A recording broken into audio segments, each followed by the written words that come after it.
A nightmare finding parking around here. Hey, thanks for letting me crash the movie. Oh, and nice to meet you, Nico. Welcome back to another video about your friendly neighborhood Spider-Man. Today, I'm taking a step back from our favorite crime fighter to discuss two of his closest friends and the future of their relationship. Nico and Harry are incredibly strong characters on their own. They're well-written, relatable, and have a stake in the plot that made me pay attention whenever they appear on screen. That said, I can't help feeling that as a couple, they could thrive. The tension between them in the first season could also be chalked up to natural chemistry, and I'm using that as a springboard for today's video, where I'll be discussing 5 reasons Harry and Nico should get together. I know you would have blamed me for ruining everything, but the reality is, I'm not the one who kept all this a secret from you in the first place. Number 1. They teach one another. When we first meet Nico, she's adamantly against Peter starting his internship at Oscorp. Not because she doesn't believe in his skill and right to be there, but because she's convinced big corporations run by men like Norman Osborn hinder society. While her claims have some merit behind them, she has preconceived beliefs about how the Osborns must act due to their wealth and social status. These beliefs impact how she views Harry before meeting him, as she's sure he's nothing more than a self-absorbed influencer. Even after meeting Harry in person, she must let go of her misbeliefs and see him for who he is, a down-to-earth person desperate for genuine friendship.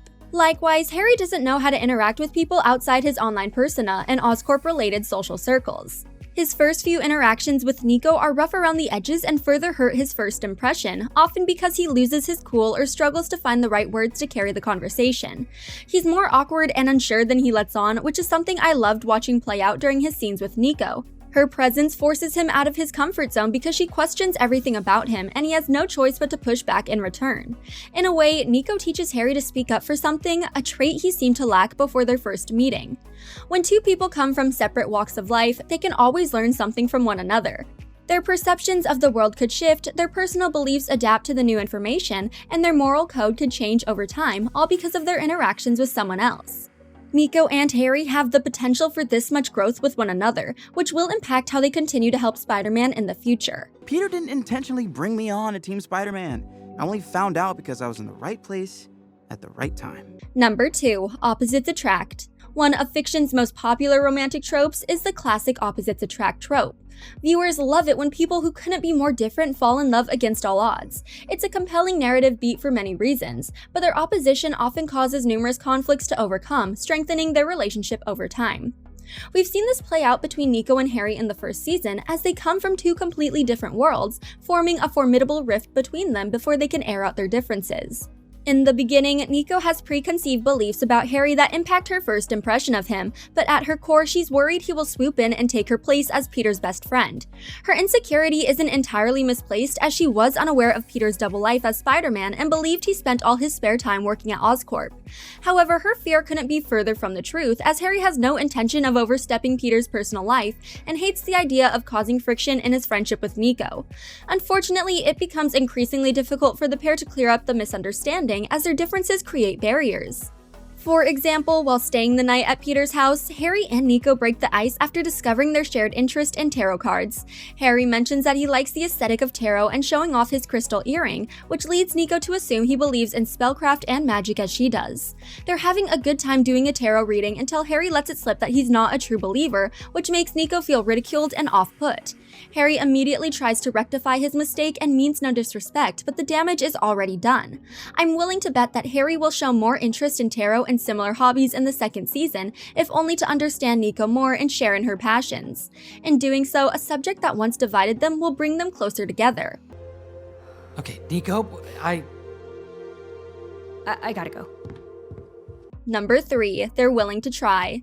Nico and Harry must overcome many conflicts and misunderstandings throughout the first season. Their willingness to try is what makes their relationship so compelling. Harry can tell that he made Nico uncomfortable when he showed up at the movies with Peter, so he tries to be understanding and unimposing during their sleepover at his house. When that doesn't go as planned and he accidentally reveals the Spider-Man secret, he goes to Nico's home to prompt a conversation, hoping to rectify how she's feeling about himself and Peter. When their conversation goes awry again, nearly ending with Nico storming back into her house, he offers to buy her dinner so they can continue talking elsewhere. He buys her pizza and takes her to one of his favorite spots in the city where he feels the most relaxed. Their conversation takes countless twists and turns. Each time they take one step forward, they take 3 more back, to the point that they may never overcome their differences. Fortunately, neither is willing to give in and they keep trying until they reach a new understanding. Harry teaching Nico to drive was a fantastic way to help this development as it gave them something to focus on while they spent their time together. Learning to drive and putting your life in someone else's hands is a great way to break the ice and build trust quickly, which happened when Nico started a street race. As they're willing to try and meet one another halfway, they're building friendships that could grow into something more. Okay, bye. Wait, please, can we talk? Number 4. They know Peter's secret. Maintaining meaningful relationships is hard when you're keeping secrets from the people you love. We've witnessed this happen to countless heroes, which Peter experiences early on as his unexplained absences and tardiness wear on his friendships. Nico experiences this firsthand as Peter leaves social events early or never arrives, often leaving her alone to socialize outside her comfort zone.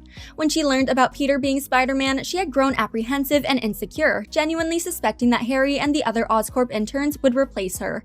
Things ease once she learns the truth and respects Peter's decision. She can share her concerns about their mutual friend with Harry, and the second season seems like it will lean into their roles as Spider-Man's partners.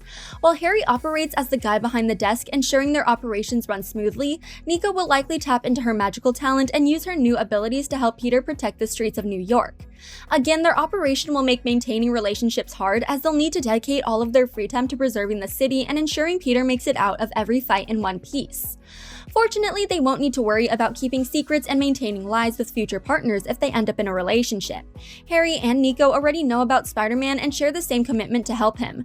In doing so, their lives are mostly an open book, meaning they can be honest when they need to rush off at a moment's notice to help New York's favorite crime fighter. I definitely wanted to, but No, I'm sorry. I understand why you didn't tell me. Number 5. They relate to one another. The final thing that will bring Nico and Harry together and creates a strong foundation for their relationship is how much they relate to each other. While their lives and upbringings couldn't be more different, they have more in common than they realize. During their conversation at the car garage, Nico admits her fears about everyone leaving, mainly because Peter is her only friend. Although she doesn't believe it at first, Harry sympathizes with her fears, explaining that everyone he meets tries to use him for exposure and fame, making it hard for him to make friends. They both want to form lasting and meaningful relationships where their effort will be returned. Their shared desires and beliefs will make them great friends, especially as they continue to show up for and help one another, even through misunderstandings and outside conflicts. I'd say that attempt was pretty successful. Well, at least you didn't run the stop sign this time. I'll be honest, I'm not sold on the primary romance brewing in the first season. While I do love Peter and Pearl as individual characters, I feel like their dynamic lacks chemistry and that any romance between them will be short-lived due to Peter's double life, something Pearl already got a taste of while dating Lonnie, who also kept secrets from her. However, amid this, I couldn't help but notice the tension between Nico and Harry, the subtle nods to their potential relationship and how much they had in common. I'll be surprised if they don't fall for one another in the future, even if it's only as unspoken crushes. Don't worry, Osborne. I had a pretty okay teacher. Thanks for watching. If you enjoyed this video, hit that like button, subscribe to our channel, and turn on notifications to stay updated on our uploads. All your old friends are busy at school, and all your new friends are either using you for clout or just spam bots.